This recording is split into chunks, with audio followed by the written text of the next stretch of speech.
کیونکہ مصنع کو جو ہوتا ہے وہ سیم ہوتا ہے، وہ سیم ہوتا ہے. ضربتما یہ دونوں کے لیے ہوتا ہے، یہ دونوں کے لیے ہوتا ہے. اسی طرح جو ضربت تو جو ہوتا ہے، اسی طرح ضربنا یہ بھی جو ہوتا ہے یہ مذکر کے بھی ہوتا ہے اور مؤنث کے لیے بھی ہوتا ہے.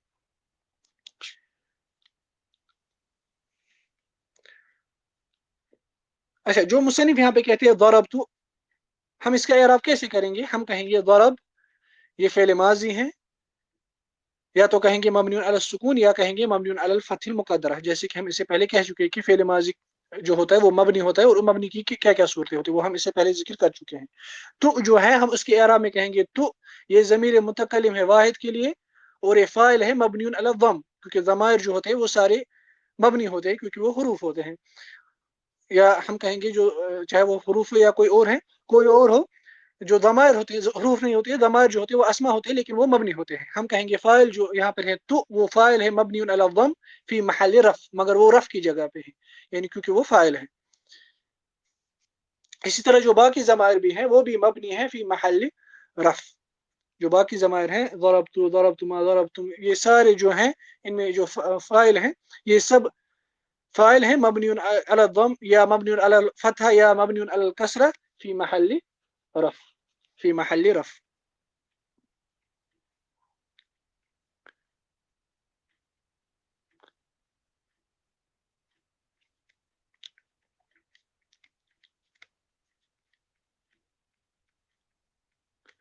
اچھا، یہ تھے کچھ احکام جو مصنف فاعل کے متعلق ذکر کرتے ہیں. فاعل کے اور بھی کچھ احکام ہوتے ہیں. بنیادی جو احکام فاعل کے ہوتے ہیں وہ 5 قسم کے احکام ہوتے ہیں. وہ آپ انشاءاللہ تعالی قطر الندی میں بھی پڑھ سکتے ہیں آگے. یہ متن اس کے لیے مناسب نہیں ہے کہ 5 ایسے احکام ہوتے ہیں فاعل کے لیے، جس میں سے ہم کچھ احکام ذکر کر چکے ہیں، مگر کچھ اور احکام ہوتے ہیں جیسے تقدیم تاخیر کا مسئلہ ہوتا ہے، وہ بھی ایک مسئلہ ہوتا ہے فاعل میں. مگر ہم نے اس میں یہ کہا کہ اصل جو ہے وہ فاعل جو ہے وہ فاعل مقدم نہیں ہوگا، فاعل فعل کے بعد آئے گا، فاعل فعل کے بعد ہی آئے گا. اس کے بعد مصنف ایک اور باب لاتے ہیں جو مرفوعات کا دوسرا قسم ہے، وہ ہے باب المفعول الذي لم يسمى فاعله. باب المفعول الذي لم يسمى فاعله، یعنی یہ باب اس مفعول کے متعلق ہے جس کا فاعل ذکر نہیں کیا ہوگا. یعنی مراد ہے نائب فاعل، مراد ہے نائب فاعل. نائب فاعل کسے کہتے ہیں؟ یا مفعول الذي لم يسمى فاعله کسے کہتے ہیں؟ هو مصنف بیان کرتے ہیں هو الاسم المرفوع الذي لم يذكر معه فاعله، کہ یہ ایسا مرفوع اسم ہوتا ہے جس کے ساتھ اس کا حقیقی فاعل جو ہوتا ہے وہ ذکر نہیں کیا گیا ہوتا ہے. یعنی دوسرے الفاظوں میں یہ اصل میں مفعول بھی ہوتا ہے لیکن اس کا فاعل جو ہوتا ہے وہ حذف کیا جاتا ہے، وہ ذکر نہیں کیا جاتا ہے، اور وہ مفعول بھی پھر فاعل کی جگہ لیتا ہے اور وہ اسی کا اعراب ایکسپٹ کرتا ہے. یعنی جو جملہ فعلیہ ہوگا، جملہ فعلیہ کبھی فعل،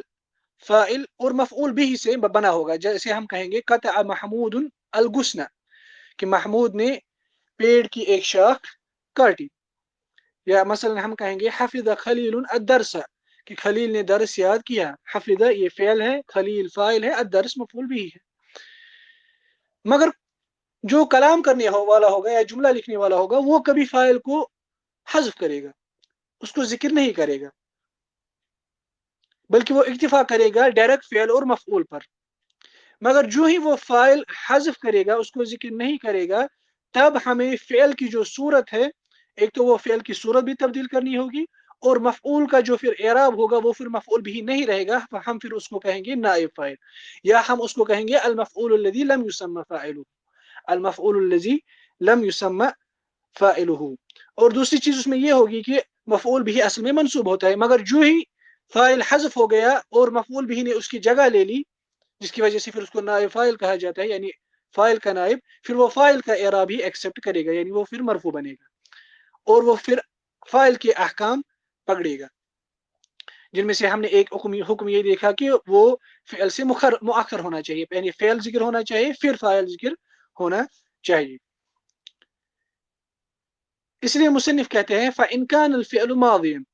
کہ اگر فعل ماضی ہوگا ضُمَّ أَوَّلُهُ وَكُسِرَ مَا قَبْلَ آخِرِهِ، یعنی وہ فعل جس کا فاعل حذف کیا جائے گا وہ فعل اب اپنی صورت پہ نہیں رہے گا بلکہ اس کی صورت اب تبدیل ہو جائے گی، یعنی مراد ہے حرکات میں تبدیلی آ جائے گی۔ وہ کیسے آ جائے گی؟ بیان کرتے ہیں کہ اگر فعل ماضی ہوا تو اس کا جو پہلا حرف ہوگا اس کو ضمہ دیا جائے گا، اور جو آخری حرف سے پہلا حرف ہوگا اس کو کسرہ دیا جائے گا۔ مثلا ہم کہیں گے، جو ہم نے اس سے پہلے ایک جملہ کہا قطع محمود الغصن، اگر ہم محمود کو حذف کریں گے ہم کہیں گے قطع الغصن، قطع الغصن، یعنی پہلے ہم نے قاف فا کلمہ پر ضمہ دیا، اور عین سے پہلے جو کلمہ ہے یعنی لاسٹ حرف سے جو پہلے کلمہ ہے طا، اس پر کسرہ دے دی، ہم نے کہا قطع، یعنی کاٹا گیا۔ کس نے کاٹا وہ پتہ نہیں، کاٹا گیا۔ قطع الغصن، دیکھیے دو جملے آپ اس پر غور کریں، قطع محمود الغصن، الغصن اس سے پہلے مفعول بھی تھا کیونکہ محمود ذکر کیا گیا تھا، لیکن جو ہی ہم نے محمود حذف کیا غصن نے محمود کی جگہ لے لی، اب بن گئے قطع الغصن، نائب فاعل اب مرفوع بن گیا، نائب فاعل اب مرفوع بن گیا۔ یا اسی طرح ہم نے جو ایک اور جملہ کہا حفظ خلیل الدرس، اس میں ہم کہیں گے حفظ الدرس، درس حفظ کیا گیا، کس نے کیا پتہ نہیں۔ یا مثلا ہم کبھی سنتے ہیں کہ چوری کی گئی، پھر ہم اپنے دوستوں کے کہتے ہیں کہ سرق المتاع، یعنی گھر میں جو سامان تھا وہ چوری کیا گیا، کس نے کیا پتہ نہیں ہوتا، سرق المتاع۔ یا مثلا ہم کہیں گے، یا ضروری نہیں کہ پتہ نہیں ہوگا انسان کو، کبھی انسان کو پتہ ہوتا ہے لیکن وہ جان بوجھ کر اس کا نام نہیں لیتا ہے، اس کے اغراض ہوتے ہیں کہ فاعل کو کیوں حذف کیا جاتا ہے، وہ بلاغت کا مسئلہ ہے، وہ نحو کا مسئلہ نہیں ہے، لیکن ہمیشہ یہ مقصد، یہ سبب نہیں ہوتا ہے کہ فاعل اس لیے ذکر نہیں کیا جاتا کیونکہ اس کے متعلق جہل ہے، نہیں، یہ نہیں ہوتا ہے۔ مثلا اگر ہم کہیں گے جملہ خلق السماوات والارض، مثلا خلق السماوات والارض، آسمان اور زمین پیدا کیے گئے، ہمیں فاعل کے متعلق، خالق کے متعلق جہل نہیں ہے، مگر یہ کبھی ایسے استعمال کیا جاتا ہے کیونکہ یعنی ہمیں پتہ ہے وہ اللہ تعالی ہے، لیکن السماوات یہاں پہ ایز اے نائب فاعل آئے گا۔ مثلا اسی طرح ہم کہیں گے اعتقل العالم الفلان من البلد الفلانی، مثلا کہ فلان عالم جو ہے اس کو اریسٹ کیا گیا فلان شہر سے، ضروری نہیں ہے کہ ہمیں پتہ نہیں ہوگا کس نے اریسٹ کیا، ہمیں پتہ ہوگا کس نے اریسٹ کیا ہوگا۔ مثلا ہم کہیں گے اعتقل سلطات السعودیہ العالم الفلانی، اصل میں جملہ ایسا ہے کہ سعودی اتھارٹیز نے کسی عالم کو اریسٹ کیا، لیکن ہم سعودی اتھارٹیز کو حذف کریں گے، ہم کہیں گے اعتقل، یعنی اریسٹ کیا گیا، اعتقل، افتعل، یعنی پہلے حرف کو ہم ضمہ دیں گے اور لاسٹ سے پہلے والا جو حرف ہے اس کو کسرہ دیں، اعتقل، اعتقل، اعتقل العالم الفلانی، اس لیے ہم اس کے اعراب میں کہیں گے اعتقل، یہ فاعل ہے، فعل ہے، پہلے ماضی ہے مگر مجہول صیغے پر، اور العالم الفلانی، العالم جو ہے وہ اس کا نائب فاعل ہے۔ اسی طرح اگر اب فعل مضارع ہوگا اس کے متعلق مصنف بیان کرتے ہیں وَإِنْ كَانَ مُضَارِعًا، اگر وہ مضارع ہوگا ضم اولہ وفتح ما قبل آخرہ، اس فعل مضارع کے پہلے حرف کو ضمہ دیا جائے گا، اور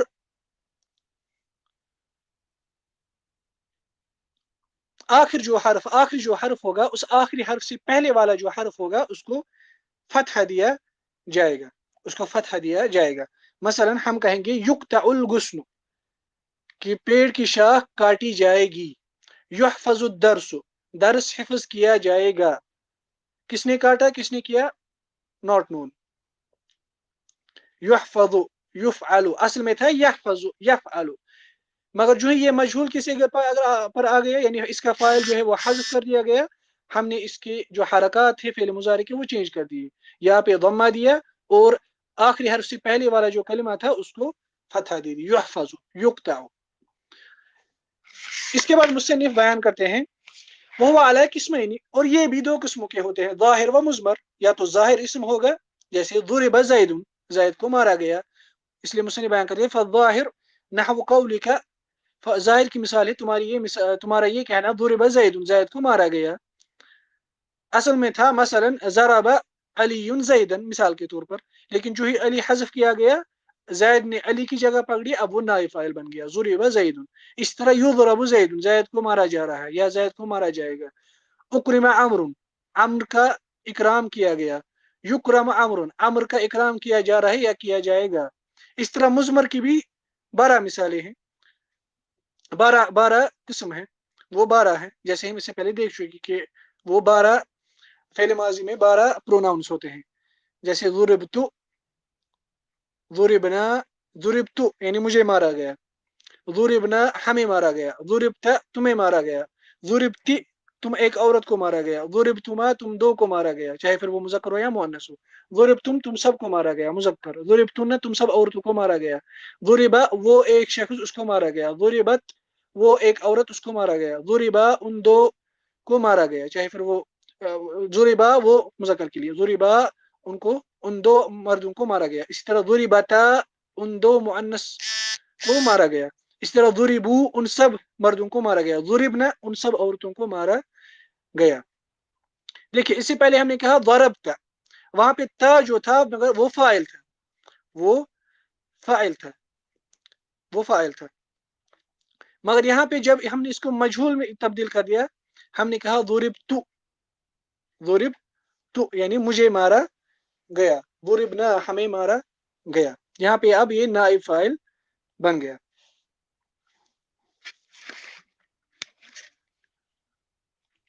اس کے بعد مصنف جو ہے وہ مبتدا اور خبر کا باب لاتے ہیں، جو ہم انشاءاللہ تعالی کل پڑھیں گے۔ جو شرح تھا، جو ہمارے مد نظر تھا اصل میں عبد الرحمن آل الشیخ کا، انہوں نے شاید ان کا جو نسخہ ہے جس پر انہوں نے شرح کیا، تو ان کے نسخے میں یہ باب موجود نہیں ہے، یا وہ بھول چکے ہوں گے، واللہ عالم کیا مسئلہ ہے ان کی شرح میں، یا آگے مت کہیں ذکر کیا ہوگا لیکن مجھے دکھائی نہیں دیا، لیکن ان کی شرح میں اس کے متعلق کوئی تفصیل موجود نہیں ہے۔ بہرحال ہم نے یہ پڑھ لیا، اگر آپ کو مزید اس میں کوئی تفصیل یا کوئی شرح پڑھنی ہوگی تو تحفۃ السنیہ میں اس کے متعلق تھوڑی بہت تعلیقات موجود ہیں، آپ اس میں بھی چیک کر سکتے ہیں۔ اللہ تعالیٰ سے دعا ہے کہ اللہ تعالیٰ ہمیں مزید علم حاصل کرنے کی توفیق دے، ہمارے عمل میں برکت کرے، اور ہمیں اسلام پر ہمیں موت عطا کرے، ایمان کی حالت میں ہمیں اس دنیا سے لے جائے، اور ہمیں تمام فتنوں سے محفوظ رکھے۔ وصلی اللہ تعالی علی خیر خلق محمد وعلی آلہ وصحبہ وسلم، والسلام علیکم ورحمۃ اللہ وبرکاتہ۔